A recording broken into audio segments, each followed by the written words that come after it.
Setelah kepergian Kurama dalam chapter terbaru kemarin, pembahasan mengenai cerita soal Biju kembali ramai lagi, tentunya perihal soal reinkarnasi atau bahkan Biju memang bisa punah. Nah, untuk kasus Biju sendiri, memang beberapa di antara mereka ini bisa beregenerasi dan faktanya mereka ini telah hidup ribuan atau bahkan puluhan ribu tahun yang lalu. Dan bagaimana dengan kasus untuk Kurama saat ini? Apakah ia akan benar-benar lenyap? Dan sementara banyak orang yang bilang bahwa Boruto dan Himawari ini harusnya masih memiliki sedikit cakra dari Kurama. Karena seperti yang kita tahu, Himawari masih memiliki tanda kumis itu. Lalu gimana soal cerita reinkarnasi Biju ini? Oke, relax, kita akan intro dulu.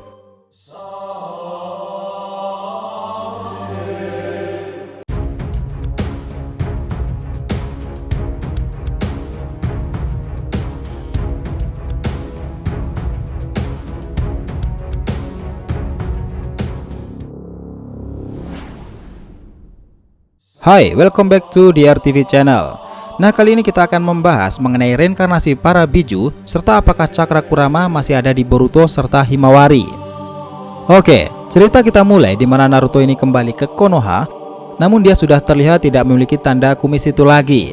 Ya, karena kita tahu Kurama telah melakukan perpisahan kemarin dan menyuruh Naruto akan lebih berhati-hati lagi karena sudah tidak memiliki kekuatan super seorang Jinchuriki. Nah, masalahnya itu banyak pertanyaan gini, apakah Kurama ini tidak bisa bereinkarnasi? Oke, dahulu memang pernah diungkapkan jika seorang Jinchuriki yang gugur, maka gugur pula lah Biju tersebut. Tapi nyatanya tidak seperti itu untuk kasus Isobu dengan Rin. Rin Nohara saat itu menjadi Jinchuriki, namun karena serangan Kakashi, Rin secepat itu meninggal. Dan ternyata beberapa tahun ke depan, Isobu ini tiba-tiba muncul di dalam lautan itu. Yang artinya dari semua Biju, Isobu sudah terlihat bisa bereinkarnasi. Seperti yang dikatakan Kurama dalam chapter kemarin sebelum ia benar-benar pergi, normalnya seorang Jinchuriki akan mati jika Biju dalam dirinya diekstrak keluar dengan paksa. Tapi kali ini sangat berbeda, kau akan tetap hidup Naruto. Sederhananya, cakraku akan menghilang dari tubuhmu, dan mereka yang menyaksikanmu tergeletak saat ini mungkin melihat dirimu itu sudah mati. Tapi itu hanya sementara saja. Jangan khawatir, kamu akan membuka matamu setelah ini dan sampai bertemu lagi Naruto. Sampai saat itu tiba, semoga hidupmu itu menyenangkan. Ya, itu adalah momen yang paling sentimental di chapter terbaru kemarin. Tapi di sini pertama ada asumsi gini. Kurama tidak akan kembali lagi karena dia sudah benar-benar gugur. Di sini bedanya dengan Isobu karena Kurama sehabis menggunakan Baryon itu, cakranya benar-benar habis. Untuk penyelamatan Naruto pula tentunya. Dan kita tahu nih, tanda kumis di wajah Naruto juga menghilang. Artinya, Kurama benar-benar menghilang serta saat ini Naruto adalah mantan Jinchuriki seperti halnya Kazekage Gaara. Tetapi Min, ada asumsi kedua gini. Bukannya Himawari masih memiliki tanda kumis itu? Ini benar sekali sih. Secara biologis, harusnya Boruto dan Himawari ini memiliki cakra dari Kurama loh. Ya meskipun cuma sedikit. Untuk Himawari sih terlihat jelas ia memiliki kumis rubah itu dan sama seperti ayahnya dahulu. Nah, momen seperti ini sempat dahulu terjadi kepada Minato, di mana Yin dan Yang itu ia pisahkan ke dalam tubuh Naruto. Dan ketika Biju Naruto tersegel dalam Gedomazo-nya Madara saat itu, Naruto sedang krisis dan Minato memberikan cakra Kyuubi itu kepada Naruto sampai akhirnya ia hidup kembali. Nah, kemungkinan untuk Kurama ini ia bisa kembali lagi mungkin sekitar 20% karena Himawari masih memiliki cakra itu. Tapi ini juga bisa salah kalau Kurama benar-benar tidak ada lagi. Tetapi yang jelas, dalam beberapa waktu ke depan kita tidak akan melihat Kurama lagi secara langsung. Ya mungkin hanya sekedar flashback Naruto dengan Bijunya itu. Seperti yang kita tahu, salah satu hal menarik di kisah dunia shinobi ini, mereka juga melibatkan cerita soal legenda-legenda atau mitologi dari sebuah cerita yang dianggap mistis dan punya power yang luar biasa. Dan dalam negara Jepang adalah legenda mitologi yang lebih dikenal sebagai Kitsune. Si rubah itu memiliki kekuatan dengan kemampuan yang konon akan berkembang setelah 1000 tahunan. Nah, dalam legendanya, Kitsune ini juga disebutkan sebagai yokai. Dirinya adalah makhluk mistis yang keberadaannya itu sangat berbahaya di era shinobi sendiri. Kisah Naruto memang mengadaptasi cerita Kitsune atau Kyuubi si Kurama ekor 9 ini. Dan banyak kemiripannya. Nah, dalam legenda mitologi itu, Kitsune ini adalah perempuan yang memiliki kebencian paling mendalam, tetapi memiliki kecintaan paling dalam juga. Dan jika kalian juga mengikuti serial One Piece, pasti kalian juga kenal di mana ada Kurohige, ada seorang yang memiliki kekuatan Kitsune dan dia adalah seorang wanita. Bahkan Angkatan Laut mengatakan kekuatannya itu sangat luar biasa kuat dari Zoan mitologi. Dalam cerita Kitsune di mana dijelaskan bahwa hewan mitologi ini memiliki umur lebih dari 1000 tahunan dan Jika kita ingat kembali, Kurama sendiri juga telah hidup sangat lama, bahkan di era Rikudo Sennin.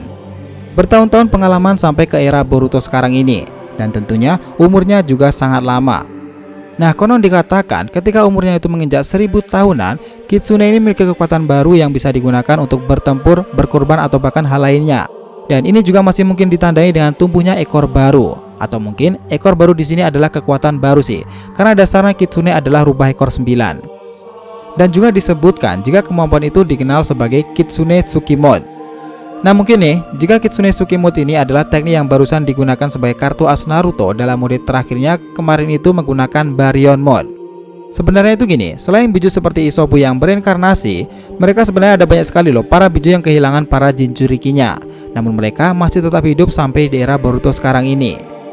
Bahkan tentunya berkeliaran di alam bebas. Contohnya adalah Kazekage Gaara atau bahkan Sukaku yang sekarang ada di Konoha sendiri, tetapi belum pernah ditampilkan lagi semenjak ia dalam Teko Chariot tersebut.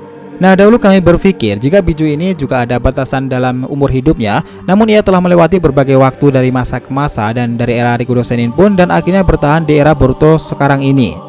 Kemampuan reinkarnasi ini memang kita sendiri tidak tahu bagaimana cara kerjanya, tetapi yang pasti reinkarnasi dari Isobu yang tiba-tiba sudah besar saja dahulu mungkin menjadi bukti jika biju ini atau bahkan Kyuubi mereka adalah makhluk spesial. Mereka ini bisa disegel dengan kemampuan dengan Rinnegan, namun melenyapkannya tentu bukanlah perkara mudah. Dan untuk kasus Kurama kemarin ini setelah menggunakan Baryon Mode, mungkin kondisinya sedikit berbeda. Karena kita sendiri tuh masih kepikiran, entah gimana caranya Kurama itu bakalan memiliki peluang reinkarnasi 20% karena Himawari masih memiliki tanda kumis itu. Nah sekarang gini, lalu setelah Kurama tidak ada lagi, Naruto tidak bisa berkomunikasi lagi dengan para biju berarti ya? Ini bisa juga sih, karena secara tidak langsung Kurama adalah yang menghubungkan Naruto dengan mereka semuanya. Dan hubungan biju dengan para Jinchurikinya tentu bukanlah hal baru di era Shinobi sekarang ini. Namun di kisah Boruto sendiri sepertinya Jinchuriki sempurna yang tersisa hanyalah tinggal Hachibi. Karena ya kita tahu saat ini Naruto telah kehilangan Kurama. Dan seperti yang kita tahu di chapter terbaru ini Kurama memang tidak bersama dengan Naruto lagi. Nah bakalan bikin penasaran lagi nih, bagaimana reaksi biju lainnya yang terkenal sangat jengkel dengan Kitsune itu seperti halnya Sukaku yang begitu membencinya. Pertanyaannya, apakah para biju lain juga mengetahui jika Kurama sudah tidak ada lagi? Entah gimana, silahkan tulis pendapat kalian di kolom komentar di bawah. So guys, itulah tadi pembahasan kita mengenai reinkarnasi para biju serta apakah cakra Kurama masih ada di Boruto serta Himawari ini. Jangan lupa kasih saran di kolom komentar dan subscribe channel ini. Semoga ceritanya itu memberikan informasi dari tiap pembahasan animenya. Thank you telah menonton konten DRTV and will be come back.